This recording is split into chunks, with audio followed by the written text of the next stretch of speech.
All right, back here with former Marlins president David Samson and the host of Nothing Personal, David Samson. David, the Astros are moving on. How about the 18-inning game? I think at some point we were probably thinking, man, that ghost runner would feel pretty good right now. For the Mariners fans, because they got 2 playoff games, but only one set of ticket holders got to see it. That game just had a little bit of everything. Wait a minute. No, it didn't. It had a lot of strikeouts. It had very few walks. It had incredible pitching. And here's the issue with extra innings. Did you watch it? Every single hitter was trying to hit a home run.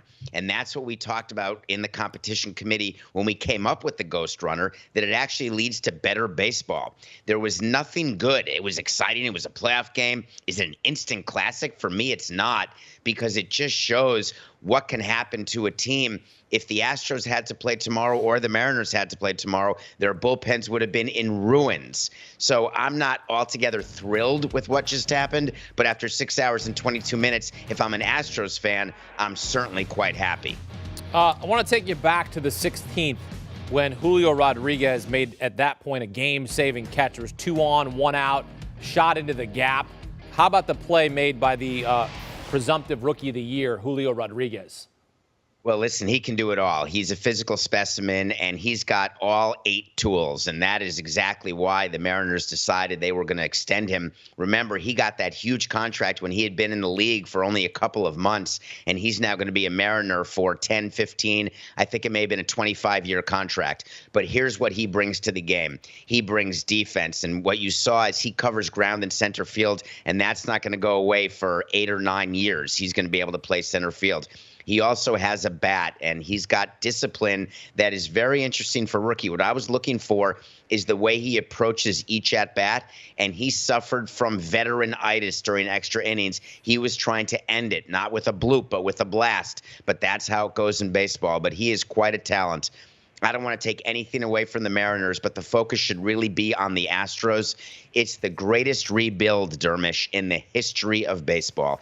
3 seasons in a row, they lost over 100 games, as I recall. And now 6 years in a row, they're in the ALCS. And boy, do they want to win a World Series so they can forget about garbage can gate in 17. Luis Garcia was masterful here in the final 5 innings. 5 innings of scoreless baseball, 2 hits, 6 strikeouts. What did you see from him? Because it looked like he was just pumping in everything. Well, it's very confusing what he does, right? His windup is one of the most unique windups I've ever seen in my career. He rocks back and forth. It's hard to know exactly when he's going to release the ball, and it's actually easier to keep the hitter off balance when the hitter's not trying to put the ball in play. They're trying to put the ball into the stands. So that actually played to Garcia's advantage. And these playoffs, when you've got no off days, the way, because of the lockout, the schedule, the advantage goes to the teams with the deeper rotations and the deeper pitching staffs. Garcia's a starter. They still had Urquidy, who's a starter, and they were able, therefore, to outlast the Mariners and their bullpen. And Scott Service did not want to go to Robbie Ray at all, ended up having to go to him right at the end for a couple of outs. But that really was the big difference between the Astros and the Mariners. 6 straight ALCS appearances. 1 World Series title during that time. Look, the Astros moving on, it's great. But as a baseball fan, David, I'm a little bit sad here for Seattle because I would have liked to see them win a game in this series, considering that they broke the longest playoff drought in the 4 North American professional sports, 20 years, first time in the playoffs since 2001, a 21-year drought. I mean, I feel for their fans. I'm excited for their future, but I'm disappointed for their club. I'm disappointed for the fans, especially how that Game 1 turned out as well. Yeah, don't be, because picture it like in the NBA when Michael Jordan had to lose to the Pistons before he could make his way to a title. You have to go through other teams. You have to have certain experiences. This was critical. The Mariners are a young team with great young players. They're set up to be competitive and have a winning window now for several years. So to me, this was their taste, but they were up against a better team. Probably the best team in baseball is the Astros. I was going to say they have the best lineup in baseball, but they just went 2 games with only hitting and getting 1 run. So how about this stat? You had Altuve, you had Pena, and you had Alvarez, and I believe today they were 1 for 23. And Altuve was 0 for the series, and the Astros swept. And that does not bode well for whoever the Astros play in the LCS. Yeah, it'll be either the Guardians or the Yankees. And I'm a Cleveland guy, but look, I get it.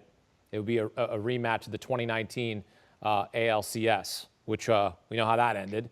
And that would be pretty cool for baseball. But I'm sure the Astros are probably hoping that the Guardians can come out of that series. But look, if it's the Yankees, I mean, that's going to be a massive series in the American League Championship. Oh, it's a big deal, and that's what baseball wants. They want the Astros against the Yankees, and then they want the Astros against the Dodgers. That is the best thing for baseball because you get the revenge factor, you get the rematch factor, you get Brian Cashman saying we would have won a World Series or been in a World Series if the Astros hadn't cheated in 2017. You've got the Astros who've been trying to win a second ring to prove they don't need garbage cans. So there are storylines galore. So baseball's just fine with the Astros in. They would like to see the Yankees obviously go. That's how I felt in 2003. No one wanted the Marlins to get past the Cubs. So we sort of rallied around each other like they did in Major League, ripping pieces off a picture of Bud Selig in his bikini. And as far as we were concerned, we were going to try to win. And that's how I think the Guardians feel right now. And that's all fine and good. After 18 innings, the Houston Astros prevail and advance to the ALCS for the 6th year in a row as they pull off a sweep against the Mariners there in Seattle. David Samson with his perspective on HQ. David, thanks. All right, so here's a look at the bracket. The Astros moving on to face the winner of the Guardians and Yankees. And a reminder, the Astros and Yankees last played in the ALCS in 2019. Astros won that series in 6 games. Jose Altuve hit a walk-off against Aroldis Chapman. I'm not a Yankee fan. I'm not an Astros fan either. So, look, you got to move on. We all got to move on from what they did and whatever, yada, yada, yada. But I don't know. I'm sad for Seattle. But, hey, hell of a season for the Mariners, and look for them to contend next season with a loaded roster of young talent. Do you want a sports network that delivers everything that matters about the game? The highlights, the picks, the instant analysis, no yelling, no fake debates, no politics. Hit the subscribe button and never miss a moment.